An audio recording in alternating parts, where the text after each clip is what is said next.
ओम रामं लक्ष्मणं पूर्वजं रघुवीरं सीतापतिं सुन्दरं काकुत्स्थं करुणाकरगुणनिधिं विप्रप्रियधार्मिकं राजेन्द्रं सत्यसन्धदशरथतनयं श्यामलं शान्तमूर्ति वन्दे लोकाभिरामं रघुकुलतिलकं राघवं रावणारि मूकं करोति वाचालं पङ्गुलङ्घयतगिरिं यद्रूपातमं वन्दे परमानन्दमाधवं तुम्भचरणरे करे प्रणति हे रघुपति श्रोताମାନଙ୍କୁ ମୋର କର ମୁକ୍ତି हे रघुपति।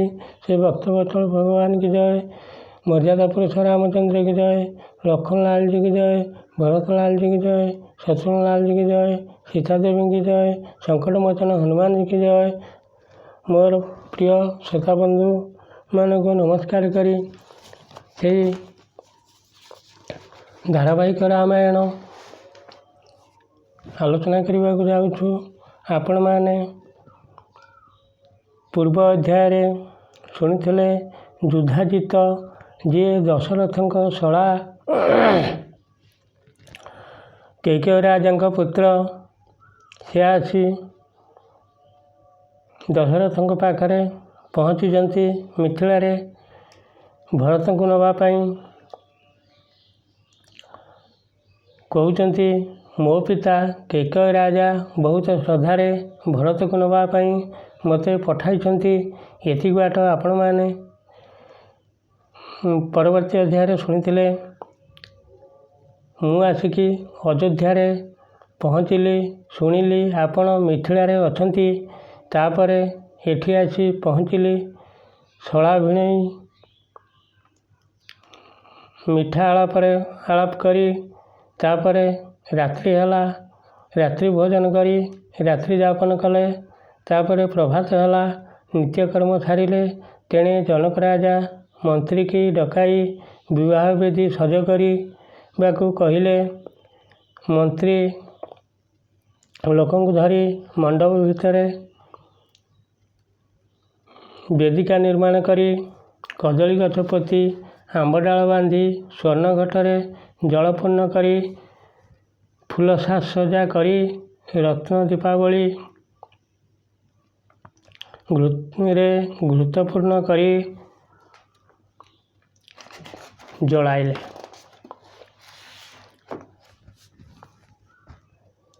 तापरे जनक राजा पुरोहित शतानंद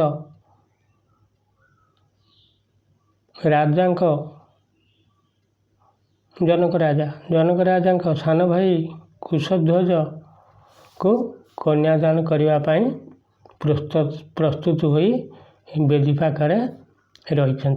तेणे दशरथ राजा जो शिविर थिले सेठारे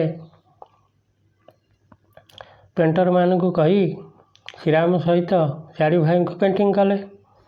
नुआ वस्त्र सहित अमलान वस्त्र पुष्पहार गलार पिंधाई नाना अलंकार भूषण कराई पात्र मंत्री सैन्य विश्वामित्र ऋषि वशिष्ठ ऋषि समस्त को सांगरे धरी शुभ लग्न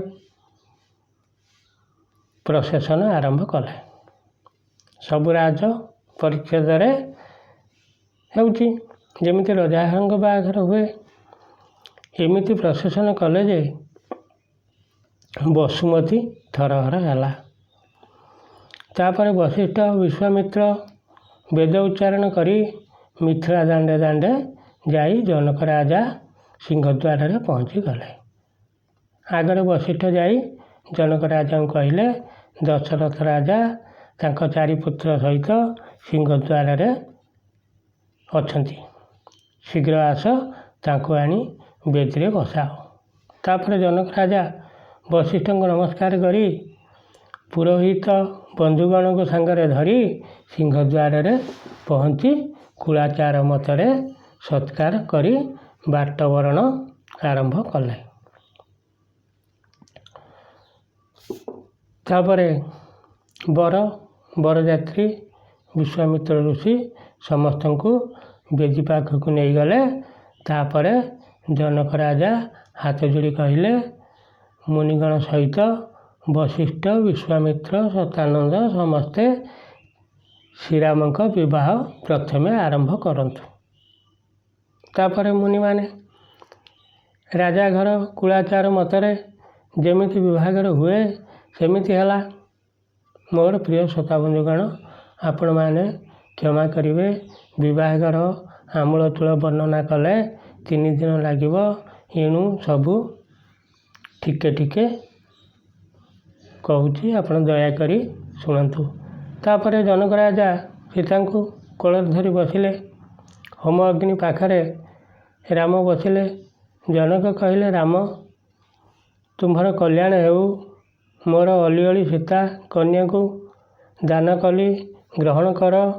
ଆଜିଠାରୁ ଏ କନ୍ୟା ତୁମର ହେଲା। ତୁମେ ସନ୍ତୋଷ ମନରେ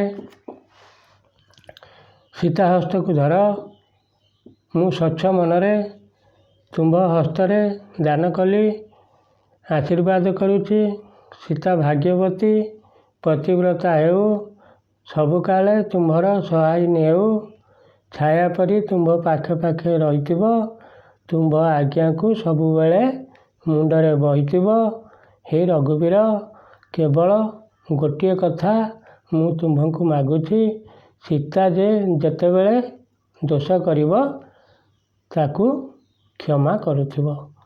ଜନକ ରାଜା ଏତିକି କଥା ବିନୟରେ କହି ମନ୍ତ୍ରପୂର୍ତ୍ତ ଅର୍ଘ୍ୟ ଜଳ ରାମଙ୍କ ହସ୍ତରେ ଦେଲେ। ତାପରେ ପୁରୋହିତମାନେ ବେଦ ପଢ଼ି ବରକନ୍ୟାଙ୍କ ହସ୍ତକୁ କୁଶରେ ବାନ୍ଧିଲେ। ବର୍ତ୍ତମାନ ତ କ'ଣ କପଡ଼ାରେ ବନ୍ଧା ହେଉଛି, ସେତେବେଳେ ଯାହା ଥିଲା। ଅନ୍ତଃପୁର ନାରୀଗଣମାନେ ହୁଳହୁଳି ଦେଲେ। ଦେବତାମାନେ ଆକାଶରେ ଥାଇ ପୁଷ୍ପବୃଷ୍ଟି କଲେ। ଦୁନ୍ଦୁଭି ବଜାଇ ଜୟ ଜୟ ଶବ୍ଦ କଲେ। ସେ ଶବ୍ଦରେ 3 ପୁର ଉଛୁଳିଲା। ରାମ ସୀତାଙ୍କ ବିବାହ ଶୁଭେ ଶେଷ ହେଲା। ତାପରେ ଜନକ ରାଜା ମନ୍ତ୍ରପୂତ ଜଳ ହସ୍ତରେ ଧରି ଲକ୍ଷ୍ମଣଙ୍କ ପାଖରେ ବସି କହିଲେ, ହେ ଲକ୍ଷ୍ମଣ, ଏ ଉର୍ମିଳା ମୋର କନ୍ୟା। ମୁଁ ସନ୍ତୋଷ ଚିତ୍ତରେ ତୁମ୍ଭଙ୍କୁ ଦାନ କଲି। ମୋର ପ୍ରିୟ ଶ୍ରୋତାବନ୍ଧୁ, ଆଜି ଏଇ 2 ଜଣଙ୍କ ବିବାହ ପରେ ଏତିକିରେ ଥାଉ। ଆସନ୍ତାକାଲି ଆଉ 2 ଜଣଙ୍କର ବିବାହ ଶୁଣିବେ। ଭିଡ଼ିଓ ବଡ଼ ହୋଇଗଲା ବେଳକୁ ମୋର ପ୍ରିୟ ଶ୍ରୋତାବନ୍ଧୁମାନେ ବେଶୀ ଦେଖୁନାହାନ୍ତି। ଏଣୁ ବାଧ୍ୟ ହୋଇ ବନ୍ଦ କରୁଛୁ। ନହେଲେ ଗୋଟେ ବିଷୟ ସାରିଥାନ୍ତୁ ଆଗ ଭଳି। ଏଣୁ ଆପଣମାନଙ୍କୁ ବିନୀତ ଅନୁରୋଧ, ଆପଣମାନେ ଏହି ଭଗବାନଙ୍କ କଥା ଦଳଖଣ୍ଡିଆ କରିବେ ନାହିଁ। ସମ୍ପୂର୍ଣ୍ଣ ଦେଖିବେ, ବେଶୀ ସଂଖ୍ୟାରେ ଦେଖିବେ। ଯଦି ଭିଡ଼ିଓ ଭଲ ଲାଗେ ତାହେଲେ ସବସ୍କ୍ରାଇବ୍ କରୁଥିବେ। ସବସ୍କ୍ରାଇବ୍ କରିବାକୁ ଆପଣ ଜମା ଭୁଲିବେ ନାହିଁ। ଆଉ ଲାଇକ୍ ମଧ୍ୟ ଟିକେ କରୁଥିବେ। ଇଏ ଆପଣଙ୍କର ଅନୁଷ୍ଠାନ। ଆପଣଙ୍କ ପାଇଁ ଏତିକି ବାଟ ଯାଇଛି। ତାପରେ ଆଗକୁ ଯିବ କି ପଛକୁ ଫେରିବ ମୋର ଭାଗ୍ୟ ଆଉ ଆପଣମାନଙ୍କର ଦୟା। ଆପଣମାନେ ନ ଚାହିଁଲେ ଏ ଆଗକୁ ଯାଇପାରିବ ନାହିଁ। ଏଣୁ ଏତିକି କହି ସେଇ ମର୍ଯ୍ୟାଦା ପୁରୁଷ ରାମ ନାରାୟଣ ଏ ଜଗତର ମଙ୍ଗଳ କରନ୍ତୁ। ଆପଣଙ୍କର, ଆପଣମାନଙ୍କ ପରିବାର ସମସ୍ତଙ୍କର ମଙ୍ଗଳ କରନ୍ତୁ। ସେଇ ଝଙ୍କଡ଼ବାସିନୀ ମା ଶାରଳା ଏଇରକମ ଦୟା କରିଥାନ୍ତୁ। ଆପଣମାନେ ତାଙ୍କ ଦୟାରୁ ଶୁଣୁଥାନ୍ତୁ। ଏତିକି କହି ମୋର ପ୍ରିୟ ଶ୍ରୋତାବନ୍ଧୁମାନଙ୍କୁ ପୁନର୍ବାର ନମସ୍କାର କରି ଏତିକି ନିବେଦନ କରି ଜଣାଉଛୁ, ଆପଣମାନେ ଭିଡ଼ିଓକୁ ଟିକେ ମନେକରି ସବସ୍କ୍ରାଇବ୍ କରୁଥିବେ। ଆପଣମାନଙ୍କୁ ପୁନର୍ବାର ନମସ୍କାର କରି ବିଦାୟ ନେଉଛି। ଜୟ ଶ୍ରୀରାମ।